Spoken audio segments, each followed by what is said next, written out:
Hi అందరికీ. చాలా రోజుల తర్వాత అయితే మా అక్క వాళ్ళ ఇంటికి వెళ్తున్నా.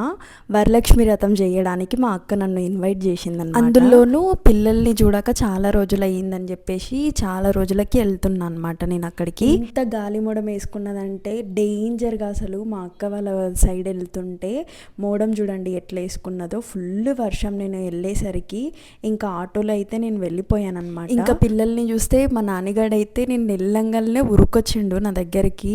చూపియా అనుకుంటా నా పేరు పలుకుతాడు అట్లా అనమాట. ఇంకా ఉరికొచ్చిండు, మొత్తం తడిసిపోయిందని చెప్పేసి తుడుచుకో అని అంటుండే. అయితే నేను ఏమీ తినలేదు అసలు మధ్యాహ్నము.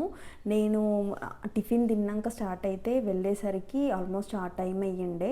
మళ్ళీ మా ఊరు సైడ్ వెళ్ళి కొన్ని ఐటమ్స్ తీసుకునేటివి ఉంటే మా అక్క కోసం అవన్నీ తీసుకొని వచ్చేసరికి అంత టైం అయ్యిండే. సో వెళ్ళంగానే నేనైతే ఫుడ్ తినేసిన తర్వాతకి చాలాసేపు ఆట ఆడుకున్నాను పిల్లలతోన. చాలా రోజుల తర్వాతకి వెళ్ళినా కదా, మస్తు గుర్తొచ్చిండే పిల్లలు. ఇంకా ఇద్దరు ఉంటే పిన్నిలు ఉంటే ఇట్లుంటుంది అనమాట.